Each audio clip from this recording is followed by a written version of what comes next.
This meeting to order. Please stand for the Pledge of Allegiance.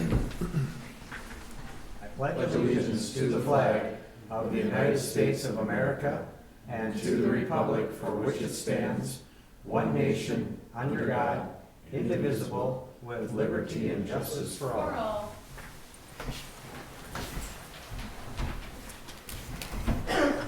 Okay, we shall have roll call, please, Carolina. Councilmember Morales? Yes. Solby? Yes. Miller? Goldenson? Yes. Mayor Walters? Yes. Well, greetings, everyone. I think tonight we will, Mayor Walters is going to forego his quote for the day, and instead I would like to have us just all pause briefly. Today we learned that Councilmember Jeff Miller's wife, Nancy, has recently passed away. And I would just ask that everybody please keep Jeff in your thoughts and in prayers in the days and weeks ahead. Okay, we shall move on to approval of tonight's agenda. And I will entertain any motions to, I guess entertain any additions or corrections. And if there are none, just a motion to approve. I make a Oh, I'm sorry, we do have it, we have. I was gonna get that My bad. in my motion. Item, I was gonna get that in my motion. This one? yeah, yep. Yeah. We need to add item D, under petitions, requests, and communications. That's confirmation of requests for GIS services. That's provided by WinSeth. That's a Geographic Information Systems. That's what GIS services systems stands for, I guess, rather. And so we'll add that item D, and I don't know, I guess we'll bring it back to the council if there was anything else. Otherwise, I'll entertain a motion to approve. Make a motion to approve the agenda with that addition. I'll second. We have a motion and a second to approve tonight's agenda. All those in favor signify by saying aye. Aye. All those opposed, same sign. Motion carries. All right, we have citizens' comments, but we don't have anybody that's asked to approach the council, so, excuse me, we shall move on to the next item, which is public hearings, and we do not have any public hearings tonight. So we will move on to our reading and approval of our regular meeting minutes from January 27th, 2026. I'll move approval of the regular meeting minutes from January 27th. I'll second. Okay, thank you. We have a motion and a second to approve our January 27th, 2026 regular meeting minutes. All those in favor signify by saying aye. Aye. All those opposed, same sign. Motion carries. Then we have our condensed version of those same minutes from January 27th, 2026. I will move approval of the condensed version of the minutes for January 27, 2026. I'll second. Okay, we have a motion and a second to approve our condensed version of the January 27th, 2026 meeting minutes. All those in favor signify by saying aye. Aye. All those opposed, same sign. Motion carries. We shall move on to our consent agenda. Rather lengthy one tonight. We start out with our audit of city bills, our gambling reports, City of Morris Tree Board meeting minutes from November 19th, 2025, City of Morris Park Board meeting minutes from January 14th, 2026, our Morris Transit report, an application to conduct excluded bingo, Morris Area Scholarships Program. Item G, an application to conduct excluded bingo, NWTF, Stevens County Gobblers. And item H, application for exempt permit for the AMVETS Post 290. And then we have a few pay estimates. The first pay estimate is number 5, Project 1 Construction, Inc. Pay estimate number 3, Joe Riley Construction, East 7th Street. And pay estimate number 5, Joe Riley Construction, Morris Street and utility improvements. And I guess I can move approval of the items on the consent agenda.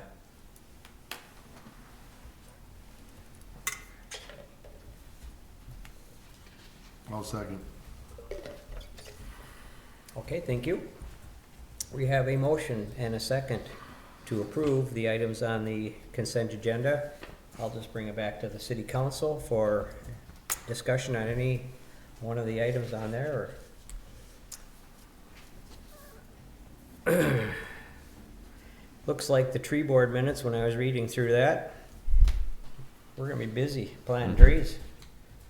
130 trees or so that were ordered for our spring planting. That's great. Well, I think it was 100 and then 30, I don't know. I thought 130 is what I thought. Thought I read, but correct, but the 30 are for the planting, the 100 is for the tree giveaway. oh, okay. End result's the same, just that, yeah, gotcha.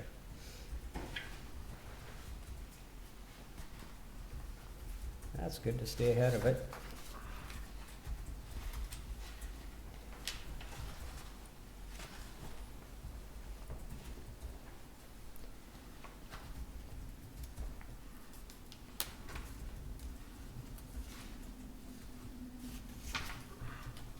How are they coming along on the Wells Park bathroom? Obviously it's sheeted. Pretty good. I think it's all enclosed. When I went by there and looked at it, everything, I think they're still waiting for one roll-up window, but they had it Sure. all boarded up and everything, so, yeah. Yeah, it should be ready for, the first baseball game, or softball.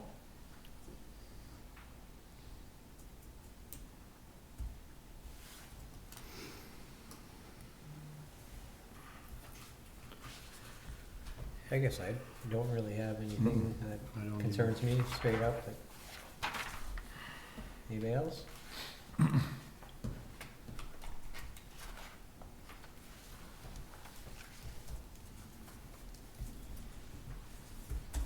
Hearing none, I guess we'll, I'll just ask for a voice vote on the consent agenda. We do have a motion and a second. All those in favor signify by saying aye. Aye. All those opposed, same sign. Motion carries. All right, we will move on to petitions, requests, and communications. The first item up is the Tourism Board recommendation, and maybe Blaine, if you wanted to maybe Yeah, so speak to this that. came out, Tourism Board met and looked at a couple requests for marketing their events. I think both of these were probably done last year too. Yep, One of them was for the Tin Man? the Tin Man Triathlon, and along with that, the board is recommending that $3,000 be used to purchase a few things for that event.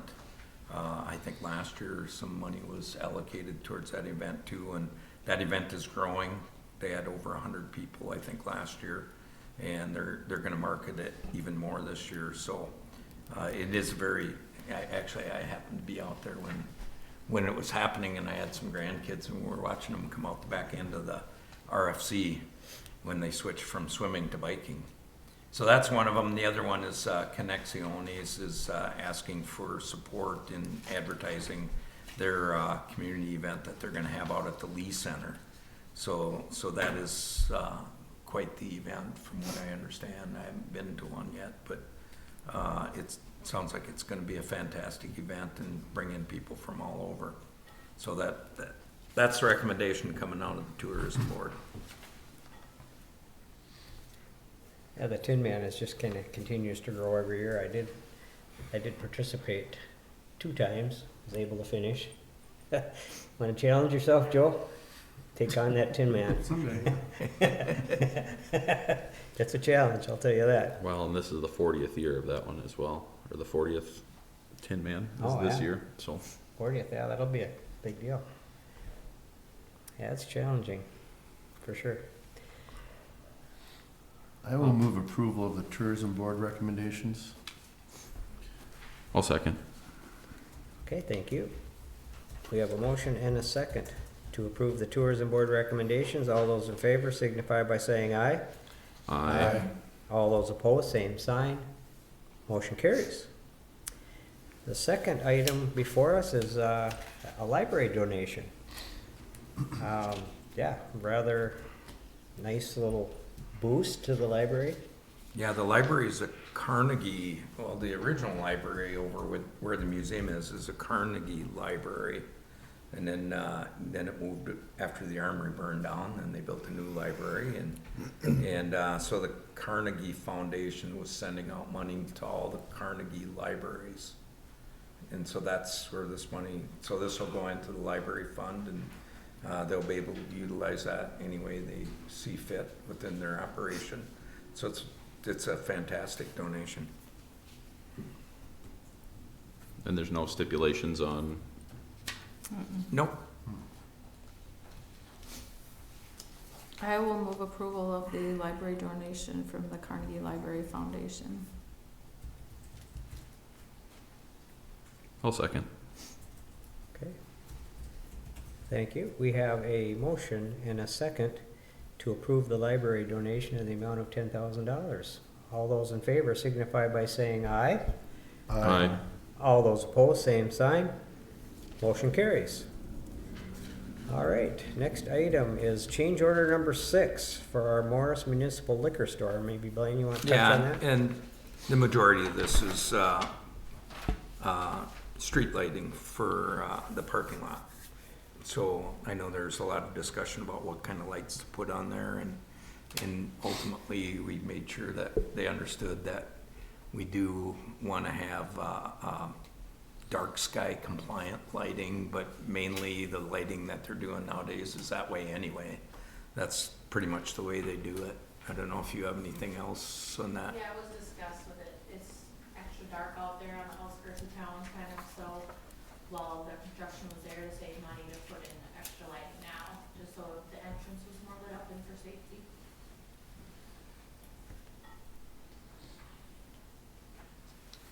And it's still within the original, we're still not back up to over the original cost some, because of some of the savings that they found in other things. All right, any other discussion from members of the council? I guess I can move on that change order number 6 for the Morris Municipal Liquor Store. I'll second. All right, we have a motion and a second to approve change order number 6 for the Morris Municipal Liquor Store. All those in favor signify by saying aye. Aye. All those opposed, same sign. Motion carries. All right, and now we have the added item D, confirmation of request for the GIS services for Winsouth. Maybe Blaine, touch on that, please. Yeah, so this actually started out where, and what this is a proposal to update our GIS system that they utilize for doing the zoning maps. So this all started because I wanted to make sure that they understood that in progress right now is a request to change some zoning over by Denco 2. And typically what I would do is check in with the map people to make sure we knew and understood what they needed in order to be able to do that stuff. Along with, we talked about the railroad track heading from County 22 out to Highway 28 being changed to heavy industrial like the other railroad tracks that are in town. And then really what popped up was two things. Number one was that map was built on an old platform. And actually, if you look at that map, it's 2018, and all the parcels that are on there are from 2018. So every time we're looking at it, it's the same parcels and things like that. Whereas, updating to the new format that they have, they can actually superimpose the current parcel map of the county onto maps so that we can actually see what's going on. And the map guy really identified some things that are kind of conflicting right now. A good example is, and in the planning commission, they had a big discussion about the highway business going out on Highway 28. There's actually a piece of farmland that's part municipal conservancy, part farmland, but it's all farmland for the most part.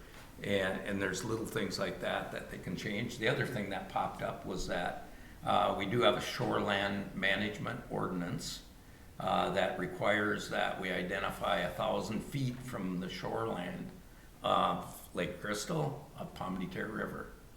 And it doesn't necessarily mean much because you still have the zoning of all the properties are in there, but what they do now is they'll actually superimpose that on top of the zoning map, so you can actually see where that area is when you're looking at stuff. And I'm actually having them make up one that I can hopefully get to the planning commission for the public hearing on Tuesday for the zoning ordinance that we're working on right now.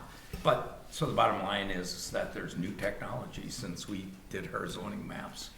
I was the one that worked on the original zoning that got put into place when we got all of our agreements done with the townships and things like that. So that's what this is, and then they'll provide us with updated map services as we're moving along.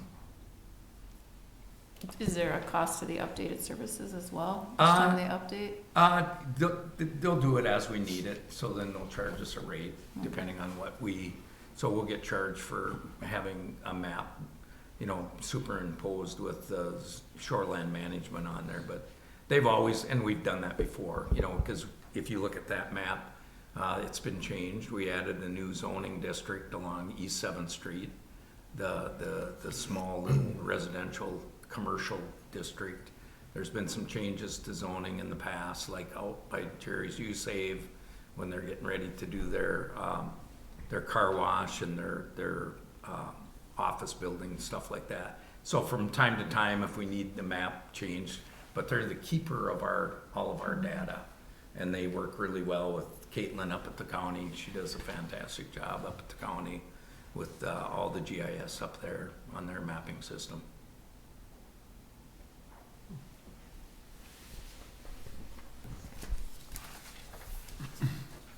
Well, thanks, Blaine. Any more questions on the GIS mapping confirmation?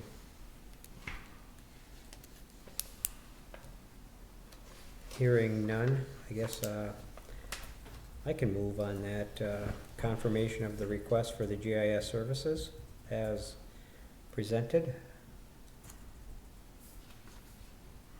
I'll second. Okay, thank you. I'll just ask for a voice vote on that confirmation request for GIS services. All those in favor signify by saying aye. Aye. All those opposed, same sign. Motion carries. All right, we shall move on to ordinances and resolutions. The first resolution before us is a resolution approving a microgrid lifeline facilities grant contract agreement with the state of Minnesota. And Talitha, would you want to maybe speak to that for just a brief minute? Yeah. If you could come up to the Just come up to the mic and just kind of give us a update. Yeah, so the grant contract is to purchase a Ford F-150 Lightning truck for the city fleet. That would then be used in an emergency as a backup power system for the community center. So the Ford F-150 Lightning has a battery that can charge up to 130 kilowatt hours. The community center itself only uses between 9 to 15 kilowatt hours per hour, or kilowatts per hour. So on average, the Lightning battery could power the community center between like 8 to over 10 hours, depending on what all is on. So in emergency, we'd be able to use the kitchen.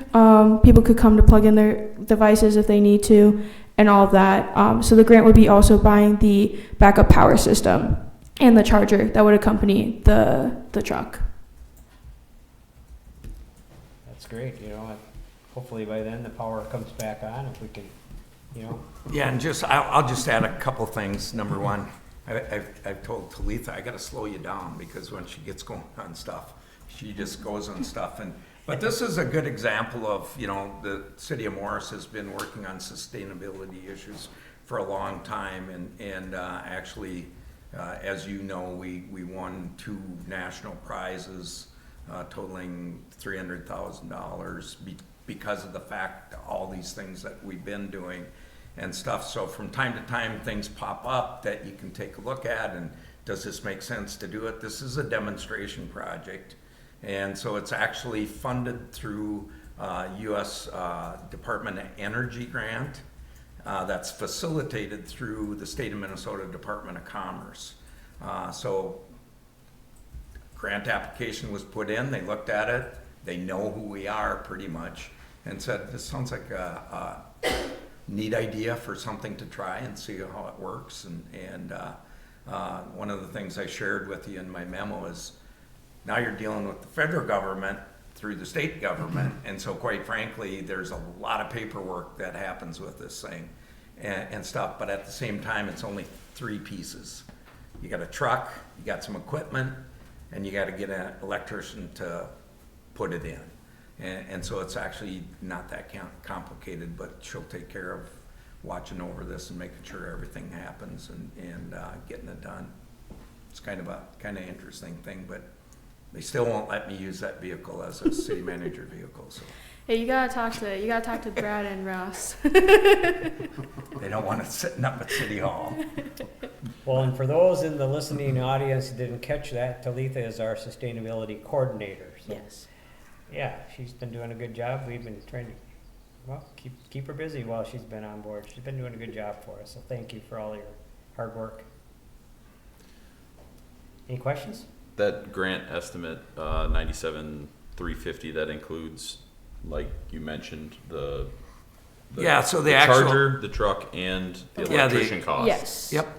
Yeah, so the average Ford F-150 Lightning is going between 55,000 and 70,000, depending on the model and how many bells and whistles we want. So the one we're looking at right now is around the 55,000. So that might go up now that they're not making them anymore, but so we have more than enough budgeted for it.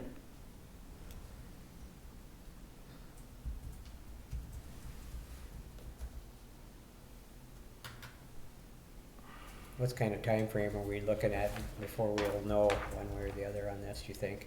What do you mean?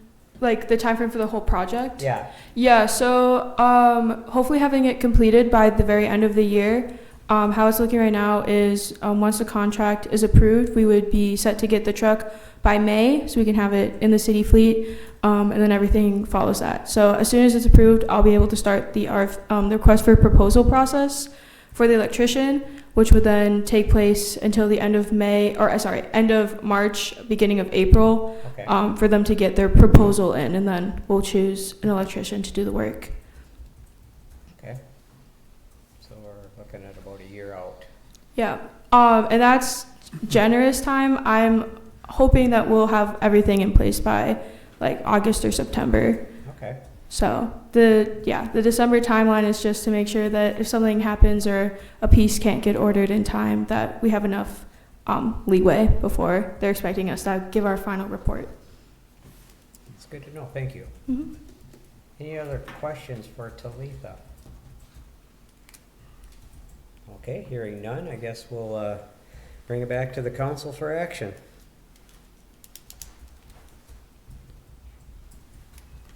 Well, I think this is a great project, even though you can't drive it every day. So I will Well, move. Yeah, well, actually. I'm not saying that. Maybe you can drive it every day. No, You just can't park it over here. It won't be parked here all the time, but it'll be utilized Yes. during times of emergency. Oh, right. Yeah. It will hopefully be being used in the city fleet by the maintenance crew and whatnot. Okay. So it'll be like used every day then. Fingers crossed. All right. Yeah. Well, that's great. So I'll move on the resolution approving the microgrid, the resolution, is that what we're doing here? Yeah. The Microgrid Lifeline Facilities Grant Contract Agreement with the state of Minnesota. I will second. Okay, thank you. We have a motion and a second approving the resolution, or for that resolution approving a microgrid lifeline facilities grant contract agreement with the state of Minnesota. And I guess, Caroline, I'll ask for a roll call vote on that resolution, please. Councilmember Solving, Yes. Correll, Yes. Yes. Miller, Mayor Wolf. Yes. Okay, we can move on to our next resolution, which is a resolution authorizing the transfer of an SIU agreement from Fresha LLC to Grimway Farms. And Dan, would you want to come up and just speak to that for us for a little bit? Sure. Yeah, so, when we were, I think probably most of the council members are aware and the city manager as well, but as we were in the discussions of negotiating the agreement, we had indicated maybe some desire that we would be transferring to different ownership, and that has kind of formalized now. I would say it's not an official thing, but we need to get through this step and get the council's approval to make sure that we don't run into an issue there. So if there's any questions, I think I talked with everyone and you tried to explain it ahead of time. You should have had I assume the council members seen the little bio on Grimway Farms? Okay. Yep. Yeah, we put it in the packet. Yeah, so any questions on? Yeah, I think it's, you look at the history there, Grimway Farms is a well-established company, been, in business since the 60s, and you've been partnering with them for quite a while already. Yeah, so 3 years, so. They have, and I shared this, but they have tremendous market access that we don't have, and that's the excitement for us, and I think there's a lot of potential by going with them that we'll be able to keep growing our market share out of the Morse plant here, so. And most if not all the employees are gonna still, Correct. not lose their jobs or anything. So. That is correct, yep. All the employees will be staying on and have current agreements signed already, so we're excited about that. That's important. Well, this isn't new to us. We talked about this when we were negotiating their agreement. So it's not, not a surprise to me that this is going forward, so. Yeah. Not at all, so I will move on the resolution authorizing the transfer Thank of you, an guys. SIU Thanks, Dan. agreement from Fresha LLC to Grimway Farms. I'll second. Okay, if there's any further discussion, I guess we'll just ask for a roll call vote on the resolution authorizing the transfer of a SIU agreement from the Fresha LLC to Grimway Farms. Councilmember Miller, Goodson, Yes. Morales, Yes. Colby, Yes, Mayor Wolf. Yes. thanks for coming in, Dan. Yeah, thanks, Dan. Yeah, thanks. for all your hard work on this project. Yeah. Well, it's been good, throughout the whole process, you've been communicating back and forth, and that's really what it's all about, so appreciate that. All right, resolution, the next resolution, of course, is item C, is a resolution authorizing a fund transfer, and I'll let Blaine maybe speak to that. Yeah, so this is something we do every year. So this is the transferring out of the general fund any excess revenue that we identify. And why would you have excess revenue in the general fund? Basically, you didn't spend as much as you thought you were going to spend, so you're fiscally taking care of the money. At the same time, you're taking in more money than you expected to take in. In one case, we did really well in interest earnings, because the interest rates on our investments went up. Anybody that has investments probably knows that. And then there's just a few other things within the city budget that I think you mentioned campground fees were up. We changed the way we do campground reservations now, where you have to go online and do them. And so we had some things like that. So what we do is we sit down, we look at how much money is in reserve, make sure we have enough to cover what we're supposed to have, and then whatever's excess we'll move over into the capital outlay fund and let it sit there in case you need to use it, which and understand that in the last budget that we just did, we did spend a little bit of that reserve money that's in the capital outlay fund. And they're doing audits right now, so the only thing that changed really is everything with the auditors is online. After COVID, it's easier to go back and forth with them instead of having them bring all their stuff into your office complex and work on it. All right, any further discussion on that transfer? If not, I'll ask for a roll call vote on the resolution authorizing that fund transfer. You need a motion. Yeah, we got a Second. motion for that. Oh, we are, Yeah, we did, yeah. oh, we need a motion, right? Yep. I Yeah, will move on that resolution There we go. authorizing the fund transfer from the general fund to the capital outlay fund. I'll second. there we go. Got ahead of my skis there, I guess. All right, we have a motion and a second for that resolution authorizing a fund transfer. And now we can ask for that roll call vote, please. Councilmember Lawson, Yes. Miller, Saltby, Yes. Morales, Yes. Mayor Walters. Yes. Okay. Let's see here, we have, yeah, we'll just move on to our acting city manager's newsletter. Yeah, maybe one of the last few. We'll see what happens next week. I'm just gonna touch on two things, and then if you have any questions on the other stuff, you can ask about it. And they actually kind of go hand in hand together. The first one's the ambulance services. I did get an email from Josh Fisher. I believe he went to the county board to talk to them about any potential for some funding assistance for the ambulance service. And that's really what he was contacting me about, is whether or not the city might be interested in any kind of funding to help the ambulance service. It is a private service, it's not a public service. So it gets very difficult for the city to be able to participate with a private business like that.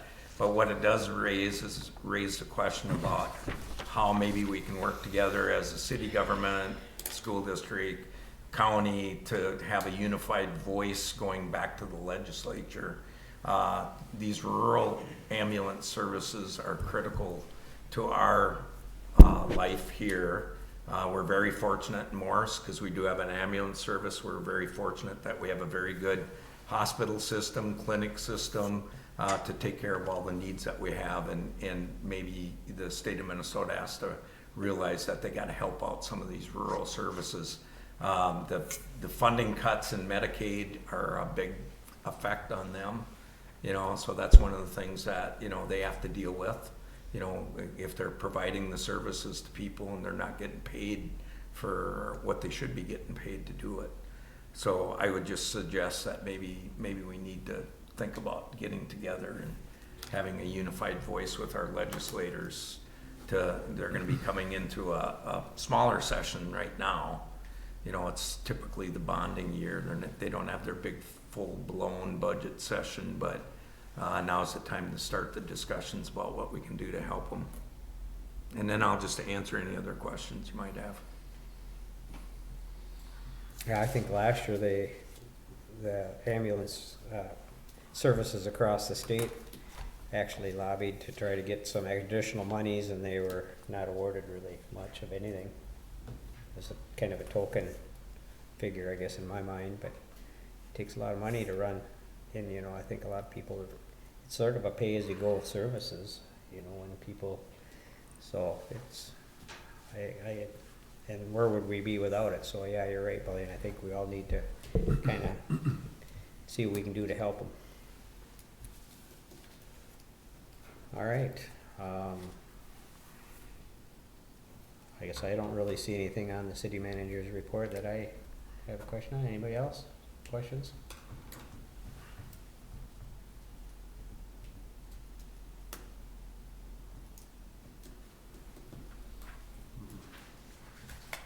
Okay.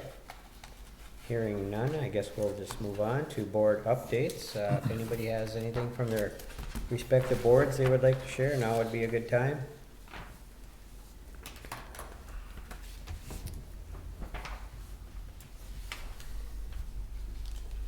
Really not much going on. My boards are all meeting yet this week. We did have our annual chamber board banquet last week, and it was very well attended, had a fun night, so. I may have just add that the, community ed, the new facility is coming along. We toured through that here a week ago, or maybe a little bit more. I think sixth grade is planning on moving to that upstairs of that, or the fifth and sixth grade sometime this spring, I think. Wow. Oh, wow. I think. And quote me on that, it might not have, it was noisy in there, might not have heard it right. But it's really looking very nice up there, and it's Yeah. gonna be a great facility for the community ed and the early childhood development preschool will have their own entrance there and away from the rest of the entrance for the older kids, and it's really gonna be a very nice addition to the school. So, that's coming along really well. Oh, that's great. Good news. Thanks for the update. Anybody else have anything? Hearing none, I guess we'll move on. One of the last action items for us, we have to, on other business, set a meeting for our annual board of review for April 6th, 2026 at 5:15. And again, I think we have enough people that are licensed. I know I am, I think Jeff is. So we have to have at least 2. So we just need a motion, I suppose, for that, and To set the board. to set the date, yeah. I'll make the motion to set the board of review for April 6th, 2026 at 5:15 PM. I'll second. All right, thank you. We have a motion and a second to set our board of review for April 6th, 2026 at 5:15. All those in favor signify by saying aye. Aye. Aye. All those opposed, same sign. Motion carries. Okay, under informational items, I guess I can just point out, for those of you that don't know, a week from this Thursday, on February 19th, we are going to be doing our city manager interviews. And of course, that will begin at 10 o'clock. We do have a city tour for anybody that would like to tag along. That'll be conducted by myself and probably attended by the rest of the city council. And that'll last around 45 minutes, and then we'll reconvene, and we're gonna have 3 interview stations, one at the library, one here in council chambers, and another one in the city hall conference room. And the only portion that's open to the public is the interviews that are taking place in council chambers. So obviously it's the mayor and the city council, so those meetings, and that has to be open to the public. So public is invited to attend. You won't get to ask questions, of course, but you can certainly sit in and listen. So I just wanted to remind everybody of that. We do have 3 very qualified finalists, so I think looking forward to that day. It's kind of an exciting time for us, and maybe we can find a leader and let Blaine go back to retirement. All right, anything else from, that anybody would like to bring before the council? Thanks again, Blaine, for all your hard work, I appreciate it. Hearing none,